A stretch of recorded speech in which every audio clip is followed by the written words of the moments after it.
Boa noite. Boa noite. Meu cumprimento aos pais, primeiramente. Parabéns pelo dia de vocês, meus queridos. Aos que estão aqui, aos que estão também do outro lado. Nossos pais que têm tanto a nos ensinar, né, que nos amam tanto, que fizeram tudo por nós, né? Nós também temos aqui, quem sabe, algum visitante aqui, que está nos visitando pela primeira vez aqui na igreja. Alguém aqui presente? Alguém presente aqui, primeira vez? Olha só, uma irmã aqui, um casal, primeira vez aqui? Muito bem-vindos. Gente, quem estiver perto aqui pode cumprimentar ele, porque eu não posso chegar perto. Se eu chegar daqui até lá, já vai acabar meu tempo aqui. Sejam muito bem-vindos, viu? Mais alguém? Mais alguém? Opa, mais um ali, gente. Tudo bem, amigo? Seja bem-vindo, tá? Vocês são muito bem-vindos aqui, viu? É nosso privilégio e dever que vocês se sintam acolhidos aqui, tá bom? Mais alguém aqui? Mais alguém? Irmão aqui, tudo bem? Qual é o seu nome? Nilvan? Nilvan. Feliz Dia dos Pais, Nilvan. Seja bem-vindo. Seu filho e tua neta cantam bem demais, hein? Você veio aqui para ver eles, né? Que lindo, você canta muito afinadinha. Muito afinadinha, meu. Você vai longe, hein? Vai longe. Oh, tá louco. Teu pai falou que você estava um pouco nervosa, mas aqui na frente você estava, ó, arrebentando. Pela glória de Deus, né? Eu queria fazer uma oração especial aos pais. Eu não sou pai, mas eu sou filho. Eu sei quão abençoado é, né, o pai em nossas vidas, né? Os pais, por gentileza, né, eu posso orar por vocês. Os pais que estão aqui presentes, se coloquem de pé, por gentileza, se coloquem de pé. Eu quero fazer uma oração aí de consagração a vocês, de dedicação. Viu, pai, para você ter uma noção, um pai, ele inclusive influencia a forma como os filhos vão ver o próprio Deus, né? Vocês como pais têm uma grande responsabilidade de mostrar esse representante de Deus aqui na terra aos seus filhos. E vocês têm um grande exemplo, um grande privilégio, né, de ter essa responsabilidade também, e o grande exemplo do nosso Pai, Senhor, nosso Deus, que é o nosso grande Pai. Quero orar com vocês neste momento. Feche seus olhos. Nosso Deus e nosso Pai, obrigado pela vida desses homens. Obrigado pelo exemplo que o Senhor tem dado através deles, através da vida deles, Pai. Obrigado pelo cuidado, pela proteção que eles nos dão, que nós como filhos temos o privilégio de aprender, o privilégio de brincar com eles, o privilégio também, Senhor, de ter o amor, o afeto que eles nos dão, Pai. E eu, neste momento, consagro esses pais diante de Ti, para que Tu, que é o grande Pai, derrame Tuas bênçãos sobre eles, Pai. E que eles tenham uma influência tremenda sobre essa igreja, sobre a sua família, que neste mundo tenebroso, neste mundo com tantos estímulos que os nossos filhos recebem, esses pais são como guardiões, são representantes, sacerdotes do lar, representantes do Senhor nessa terra, e influenciam de forma direta a nossa espiritualidade, a espiritualidade de nossos filhos, inclusive a salvação deles. Por isso eu entrego ele em Tuas mãos, esses pais em Tuas mãos, Pai, neste momento. E faça vontade na vida deles. Em nome de Jesus, amém. João capítulo 8. Abra sua Bíblia, João capítulo 8. Nós temos aqui algo muito, muito importante que eu quero passar para vocês. Eu vou tentar de forma mais simples possível, de forma mais didática possível, explicar um dilema, né, que na verdade não pode ser, não deve ser um dilema, mas muitas vezes acaba se nesses meios, né, evangélicos, há o debate E é uma dicotomia insistente, né, entre graça e lei. Por isso o título de hoje é Graça versus Lei. Que já na verdade já é um título que não é correto, porque o meu objetivo aqui como o pregador dessa noite é mostrar que não há dicotomia entre os dois, mas há um equilíbrio. Deve haver um equilíbrio entre a graça e lei. E João capítulo 8 vai ser uma história que vai nos mostrar, vai nos ajudar a entender um pouco sobre essa questão. João 8, verso 1 até o verso 11. Jesus, entretanto, foi para o Monte das Oliveiras. De madrugada voltou novamente para o templo e todo o povo ia ter com ele e assentado os ensinava. Verso 3. Os escribas e fariseus trouxeram à sua presença uma mulher surpreendida em adultério e fazendo-a ficar de pé no meio de todos, disseram a Jesus: Mestre, esta mulher foi apanhada em flagrante adultério. E na lei nos mandou Moisés que tais mulheres sejam apedrejadas. Tu, pois, que dizes? Isto diziam eles sentando para terem de que o acusar. Mas Jesus, inclinando-se, escrevia na terra com o dedo. Como insistissem na pergunta, Jesus se levantou e lhes disse: Aquele que dentre vós estiver sem pecado, seja o primeiro que lhe atire a pedra. E tornando a inclinar-se, continuou a escrever no chão. Mas ouvindo eles essa resposta, acusados pela própria consciência, foram se retirando um por um, a começar pelos mais velhos até os últimos, ficando só Jesus e a mulher no meio onde estava. Erguendo-se Jesus e não vendo a ninguém, mas além da mulher, perguntou-lhe: Mulher, onde estão aqueles teus acusadores? Ninguém te condenou? Respondeu ela: Ninguém, Senhor. Então lhe disse Jesus: Nem eu tampouco te condeno. Vai e não peques mais. Antes de Jesus morrer, os líderes religiosos tentaram fazer um monte de coisa para acabar com a vida de Jesus. E numa das visitas de Jesus em Jerusalém, eles armaram uma cilada contra Jesus, uma emboscada. Eles queriam achar um jeito de falar alguma coisa contra Jesus. A elite religiosa, o pessoal da igreja, contratou o serviço de uma prostituta só para pegar ela no flagra e levá-la até Jesus. Quando eles fizeram isso, levaram a mulher arrastada pelos cabelos no meio da rua e levaram então diante de Jesus, questionando o seguinte: Jesus, é o seguinte, aconteceu isso, essa mulher foi pega em flagrante de adultério. E aí eles fazem uma pergunta para Jesus, e a gente tem que entender o que está por trás dessa pergunta. Se Jesus olha para ela e diz assim: deixa essa mulher para lá, olha o que vocês estão fazendo ela passar, está passando vergonha aí, deixa essa mulher para lá. Daí o que ia acontecer? A elite religiosa ia falar o seguinte: olha, você está indo contra a lei de Moisés, que diz assim, assim, assim. Por outro lado, se Jesus ele falasse: não, realmente o que está na lei de Moisés tem que ser ali cumprida, vocês podem fazer o que tem que ser feito, pode apedrejar. Aí ele estaria também num outro problema, porque na época os romanos estavam dominando, os judeus não tinham o direito de condenar ninguém à morte, eram os romanos que dominavam na época, os judeus não tinham essa autonomia. Abrindo parênteses sobre essa lei,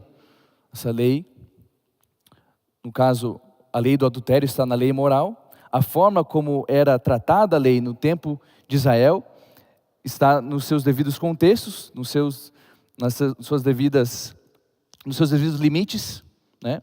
Eu não vou me demorar aqui a explicar sobre essa lei, sobre a questão do apedrejamento, mas só ponderar essa questão. Então, se Jesus dissesse uma coisa ou outra, ele estaria em uma grande rascada, porque as duas coisas trariam problemas para ele. Se de um lado ele falasse de uma forma, iam pegar Jesus. De outro lado, da mesma forma, né? Da mesma forma, iam pegar Jesus ali numa enrascada. Mas ele não respondeu nada na primeira vez. Jesus, então, ele se ajoelha no chão e ele começa a escrever. Ele começa a escrever na areia. E aí, Aí a elite religiosa ficou olhando assim, Jesus, se você é Senhor, o pessoal diz que você é Senhor, que você é Rabi, se você é mestre, você precisa falar alguma coisa em relação a isso aqui. Jesus continuava escrevendo na areia, quando ele olha para aqueles homens, ele só fala uma coisa. O que ele fala? Aquele que não tiver pecado, que atire a primeira pedra. A lei não dizia apenas que uma mulher que vendia o corpo deveria ser apedrejada. A lei dizia também que o homem pego em adultério, também deveria ser levado. Segunda coisa, as testemunhas, os que pegaram ela no flagra, as testemunhas, elas que deveriam levar a mulher e o homem para esse julgamento. Onde estavam as testemunhas? Então Jesus, ele fez esses homens enxergarem que a lei que eles queriam que Jesus seguisse, eles mesmos não estavam seguindo a tal da lei. Não estavam cumprindo a tal da lei.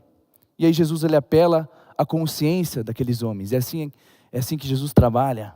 É dessa forma que Jesus trabalha, no âmago da alma, é apelando à nossa consciência constantemente, nos levando à reflexão, ao arrependimento. Falando, então, aquela frase, ele trabalha na consciência daqueles homens. E aí eles colocaram o rabinho entre as pernas, e um por um, foram soltando as pedras, e dos cabelos mais brancos, das barbas prateadas, dos mais velhos até os mais jovens, um por um foram deixando as pedras, e foram saindo um por um, e os dentes cerrados, as mãos marcadas, por causa das pedras, e o ódio não era daquela mulher, o ódio era por Jesus, era Jesus que eles tinham raiva, porque Jesus, ele desafiava a autoridade deles, estava arrastando uma multidão para ele, o ódio era por Jesus.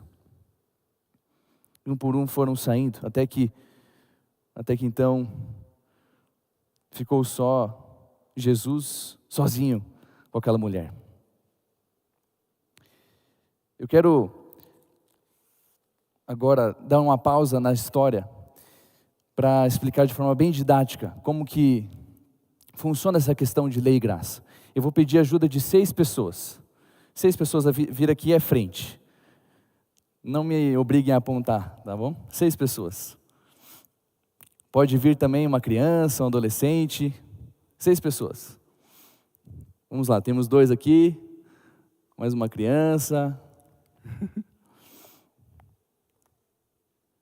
Ó, veio mais um adulto agora, um adulto.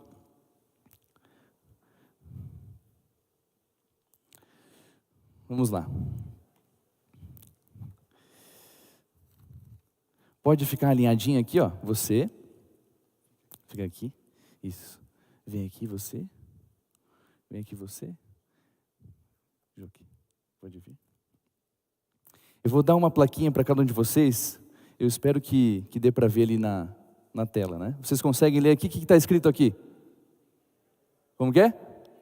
Ah, muito bem. Então está todo mundo sabendo ler. Você. O que está escrito aqui? Jesus. Aqui? Graça.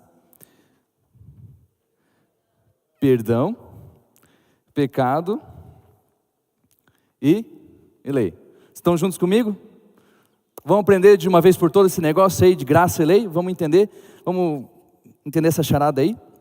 Seguinte, pregador dessa noite, eu, carne e osso, mais carne que osso. O pregador, ele tem uma tarefa muito importante. O pregador, ele tem que pregar sobre quem? Sobre ele mesmo? Não, o pregador que fala das coisas dele, o pregador que fala dele mesmo, ele não está entendendo nada. Está com nada. O pregador, a melhor coisa que ele tem que pregar, na verdade a única coisa que ele tem que pregar é sobre Jesus. Sobre Jesus, tá? E a coisa mais linda que a gente prega sobre Jesus é sobre a sua graça, tá? A graça que ele nos oferece, que ele, com os méritos dele, com a vida imaculada e santa que ele teve, é a graça de Jesus que deve ser pregada, que salva dos nossos pecados, tá? Como que a graça ela é nos oferecida? Através do perdão do quê? Dos nossos pecados. É quando a gente se irrita, quando a gente engana, quando a gente ilude, quando a gente troca os pés pelas mãos, faz um bocado de besteira. É o perdão dos pecados. Então, o pregador prega de Jesus e fala da graça que oferece o perdão das nossas lambanças. E as nossas lambanças, a gente sabe por que é errado, porque existe o quê? O que existe, meus irmãos? Olha aqui para mim. Lei. Porque a lei foi transgredida. O pecado é a transgressão da lei. Tá? Aí, meus amigos, olha só. Olha o que acontece por aí. Olha o que eu tenho ouvido por aí. Vocês também. Dizem que a lei, ela foi cravada na cruz. Já não existe mais esse negócio de lei. Não é verdade? Quem já ouviu isso aí? Quem já ouviu? A lei é coisa do passado. Já não vivemos mais sobre a lei. A lei já não existe, já foi cravada na cruz, né? Então, lei, você pode ir embora. A lei já não existe mais. Pode ir, e vai bem longe, lei, vai bem longe, tá? Não tem mais esse negócio de lei, tá bom? Agora, se eu não tenho mais lei, né? Não tem mais pecado.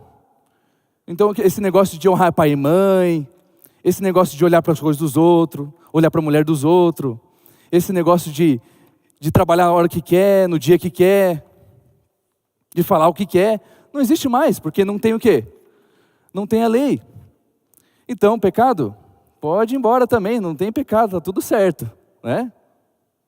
Muito bem, agora, se eu não tenho lei, se não tem pecado,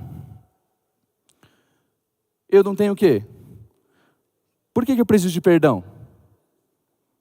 Preciso de perdão? Não preciso. Não tem lei, não tem pecado. Por que tem que pagar a multa ali, a multa aqui de velocidade, né? Se não tem lei. Não tem. Então, pode ir embora também, não tem essa de perdão. E que graça o quê? Graça não existe mais, porque a graça oferece perdão, não preciso mais de perdão. Jesus, então, morreu, foi em vão. E se Jesus morreu, foi em vão, então vamos embora, né? O pregador vai embora, vamos embora. Acabou esse negócio aí. Pode ir embora também, pode acabar essa transmissão, porque não precisa de igreja, vamos embora, vamos acabar com esse negócio, né? O pregador vai acabar agora, também. Vocês estão entendendo o grande perigo que a gente corre, e a gente internalizar e tentar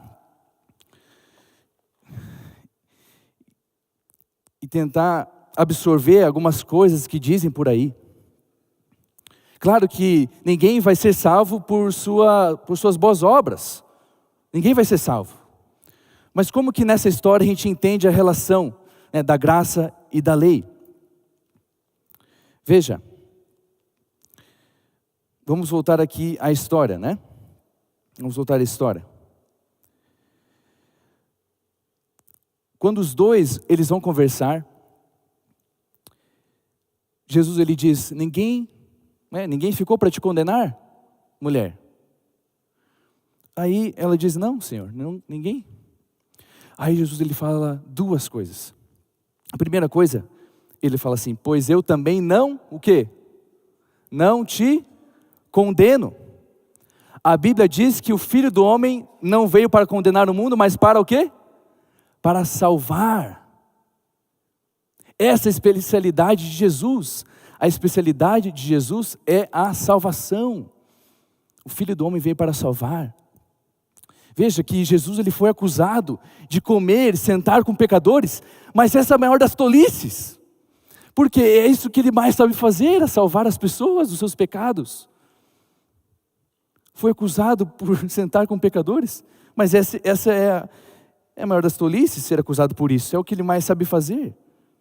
Se a lei pudesse também ser abolida, anulada, se Deus pudesse fazer um remendo na lei, Ele faria, Ele teria poupado o sangue de seu filho. Deus teria feito um remendo na lei se pudesse, mas a lei é inalterável e como expressão de seu ser, Jesus teve que derramar sangue. Me estranha muito o fato de falarem tanto da graça, desqualificando a lei, e quando assim fazem, desqualificam a graça que tanto defendem. Aí ele diz para ela: eu não te condeno. Agora, como é que a gente entende essa relação entre graça e lei? Eu não te condeno, isso é graça ou é lei? Me diz, igreja. Eu não te condeno. Graça ou lei? Graça. É graça. Eu não te condeno. Só que ele não manda embora ela assim. A graça não é um cheque em branco para você viver a vidinha que você quer viver.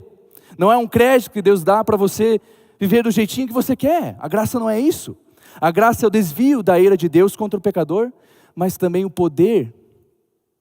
É o poder de Deus para uma nova vida. Você diz amém? A graça é o desvio de Deus, o desvio da ira de Deus contra o pecador, mas também o poder de Deus para uma nova vida. Aí vem a frase seguinte: agora vai e não peques mais. Vai e não peques mais. Isso é graça ou é lei? Graça ou lei? Quantos pensam que é lei? Quantos pensam que é graça? Vai e não peques mais. Isso é lei. E aqui que a graça e a lei se beijam. Porque a graça que anula seus pecados passados, ela te dá força e vigor para viver uma nova vida dali para frente. É aí que a graça e a lei se beijam. Elas se complementam, há um equilíbrio. A graça que dá o perdão, é a graça que dá uma nova vida, um recomeço. Agora é o seguinte, deixa eu falar uma coisa muito séria para você. Eu ouço por aí que Deus, Ele ama a gente do jeitinho que a gente é, não é? Deus nos ama do jeito que nós somos, sim ou não? Sim? Sim ou não? Opa, muito bom. Deus nos ama do jeitinho que nós somos. Deus nos aceita do jeitinho que somos também? Sim ou não? Sim ou não? Sim. Deus nos aceita do jeitinho que somos. Mas Deus nos deixa dessa forma, dali para frente? Não. Deus não nos deixa da forma que Ele recebe a gente. Todo encontro que as pessoas tiveram com Jesus, elas saíram transformadas. Aquelas que realmente queriam aprender com Jesus e foram com o coração aberto, elas saíram transformadas. E aquelas que tinham o coração duro, saíram até piores. Porque quando a verdade ela não te transforma, ela te corrompe ainda mais, dependendo do seu coração. Se ele está duro, se está aberto. Se está duro, se está aberto para a voz de Deus, para a verdade. Então, Deus Ele te aceita do jeito que você é. Deus te chama do jeito que você está, mas Ele se recusa a deixar você desse jeito. Porque você e eu estamos estragados. Ele quer operar uma transformação na nossa vida. Eu não te condeno, mas daqui para frente você tem que abandonar as coisas que você vivia. Tem coisas que você gostaria de abandonar da sua vida.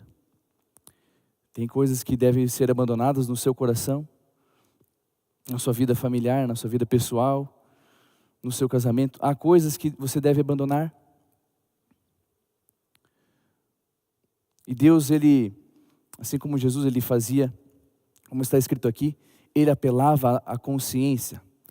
É no âmago da alma que Ele trabalha, através do Espírito Santo. No sotaque de Deus, que só o sotaque de Deus para nos direcionar, vai por aqui, não vai por ali, cuidado. É no âmago da alma que Ele trabalha. O maior dos seus problemas não é a crise que você passa, que você está enfrentando, no seu casamento, ou crise, seja física, ou em qualquer outra natureza. O seu e o meu maior problema é comigo mesmo, com nós mesmos. E isso só Deus pode tratar, só Deus pode resolver. Por isso, cuidado com o que você escuta por aí sobre a graça e sobre a lei. Não há dicotomia, mas a graça e a lei, elas se beijaram. A graça e a lei, elas se beijaram. Nós nunca seremos salvos por nosso bom comportamento, mas há um processo de santificação. Nós não somos obedientes para ganhar a libertação, para ganhar a salvação, mas eu obedeço porque já fui liberto. Eu obedeço porque já fui salvo. Uma resposta imediata a essa graça, uma resposta imediata à libertação, é a obediência. É o andar em santificação. O caminho que Deus Ele quer que a gente trilhe. Para que a nossa vida seja transformada por completo. Não seremos perfeitos nessa terra, mas em todas as nossas fraquezas, o poder e a graça de Deus nos basta. Foi assim que Deus Ele falou para Paulo. Paulo, sobre todas essas coisas que você não tem poder, não tem controle, a minha graça te basta. E meu poder se aperfeiçoa na sua fraqueza. Creia nessa promessa. Não vá para o extremo. Não vá para um extremo ou outro. O extremo pertence ao inimigo. Seja do lado da graça, seja do lado da lei. Nós vemos esses dois extremos neste mundo. Mas que essa história nos mostre o equilíbrio entre a graça e a lei. A beleza no Evangelho de Jesus e a plenitude e essas duas coisas se complementam. Não devemos nos desviar dessas vãs doutrinas, mas buscar sempre a graça de Deus que foi oferecida a nós, é oferecida a nós todos os dias. E essa mesma graça que vai nos conduzir a um processo de santificação e de guarda dos seus mandamentos, que é para o nosso bem. Será que nessa noite, você tem algo a colocar nas mãos de Deus? Senhor, eu quero abandonar a minha vida nesse ponto, nesse aspecto. Eu quero mudar, Senhor, e isso só o Senhor pode fazer. Não tenho mais controle nessa questão da minha vida. Por favor, Senhor, coloque nas mãos de Deus. Coloque nas mãos de Deus neste momento. Eu quero orar com você. Quero orar para que o Senhor faça a transformação devida e necessária em nossas vidas. Feche seus olhos. Nosso Deus e Pai, Senhor, neste momento entendemos quão importante é a graça oferecida a nós em nossas vidas. Essa graça, Senhor, sem ela estaremos perdidos, condenados à morte eterna. Mas a Tua graça que é estendida a nós nesta noite, que nos alcançou mais uma vez, ela chega aos nossos corações, Senhor, e a minha oração como pastor, e meu apelo, com afeto e amor pastoral, meu apelo é para que cada um de nós aceitemos essa graça, Senhor. Graça que não merecemos, mas uma graça que vem através dos méritos de Cristo, com a vida imaculada e santa que Ele teve, os méritos da sua morte, o sangue derramado, Pai, que garantiu a nós a salvação e uma vida eterna, uma vida que vai além desta terra. Também, Senhor, ao aceitar essa graça, nos conduz a um caminho de santificação, nos conduz a um caminho que vai nos fazer mais semelhantes a Ti, Pai. Não um caminho onde a gente não tem um compromisso contigo, porque é a lei que garante a aliança, é a lei que vai sustentar essa aliança, também a graça que vai nos levar à salvação. E a lei, então, somente é uma resposta imediata a essa graça, a esse amor tão grandioso do qual o Senhor nos ofereceu, Pai. Queremos ser obedientes, fiéis a Ti, Pai. Nos ajude, porque o nosso coração ele é manchado, o nosso coração é pecaminoso, é sujo. Faça a transformação que só o Senhor pode fazer em nossas vidas, Pai. Nesta semana que se inicia, nós rogamos a Tua bênção, Pai. Teus santos anjos a nos guiarem, Teu Santo Espírito a nos consolar. Nos dá força, Senhor, para cada atividade que formos fazer. E nos use para a Tua glória, Pai, para testemunhar também outras pessoas dessa graça que nos alcançou e nos salvou. É a nossa oração, em nome de Jesus. Amém. Boa noite a todos vocês, uma feliz semana na companhia do nosso Senhor Jesus. Amém.